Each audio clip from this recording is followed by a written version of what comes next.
구약통독 시즌 1 19일차입니다. 19일차는 여호수아가 시작합니다. 여호수아 1장부터 8장까지 말씀입니다.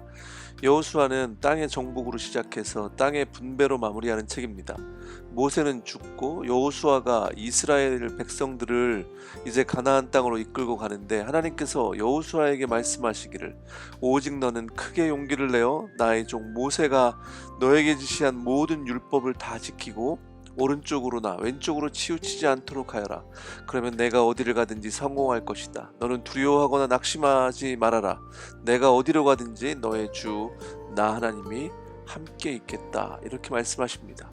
두려워하고 있던 여호수아에게 약속의 말씀을 주시고 담대하게 가나안 땅을 정복할 것을 하나님께서는 명령하십니다.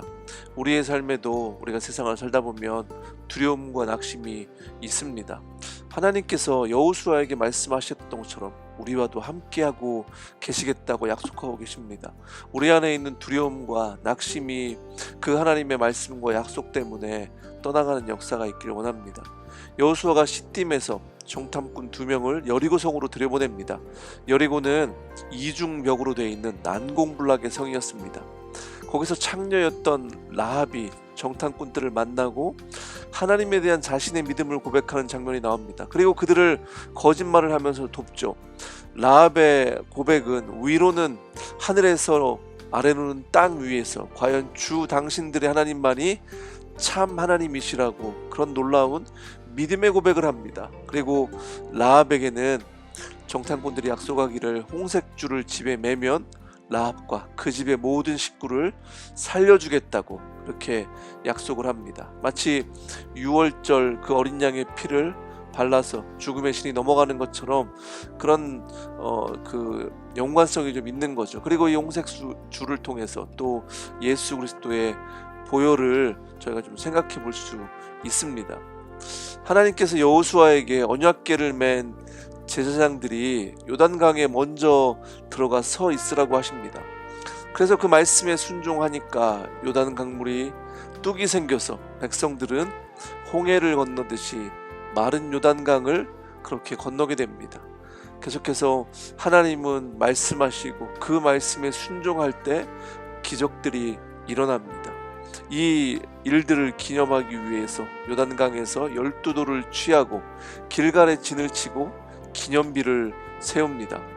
길갈에서 출애굽 2세들이 광야에서 할 수 없었던 할례를 행하고, 그리고 할례를 행하고 나서 유월절을 지킵니다. 그리고 그 다음 날부터 그 땅의 소출을 먹기 시작했을 때 만나는 그쳤다고 말씀합니다. 여리고 가까이 갔을 때 여호수아는 하나님의 군대 사령관을 만나고 그 명령대로 발에서 신을 벗습니다. 신을 벗는다는 의미는 자신의 권리를 포기한다는 의미입니다.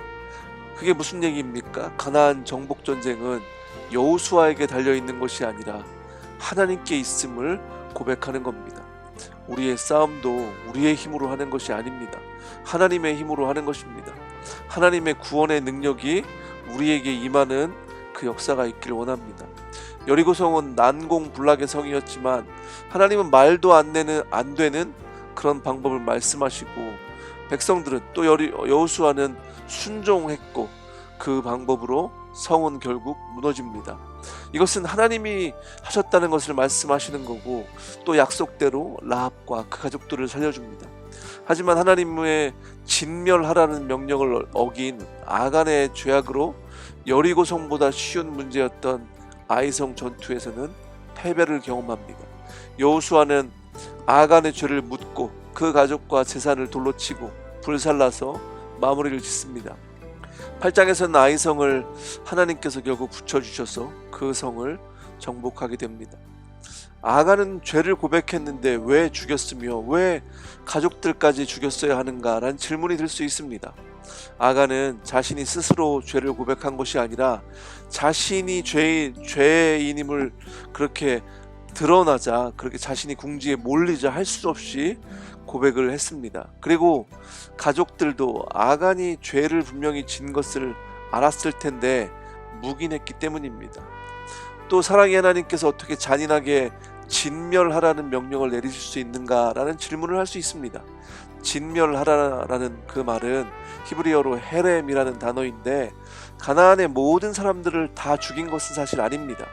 가나안 사람들을 쫓아내라라는 의미도 사실은 그 안에 포함되어 있습니다. 그리고 정말 문자 그대로 다 진멸한 경우도 있는데 이것은 이스라엘 백성들이 땅을 차지하기 위한 그런 방법이 아니라 하나님의 공의로운 심판으로 생각하시면 됩니다.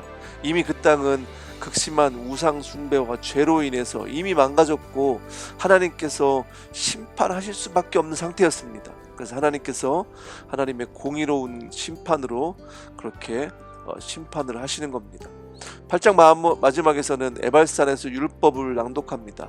아간의 죄악으로 인해서 다시 하나님과의 율법을 정리하고 율법을 읽고 언약을 갱신하는 장면입니다.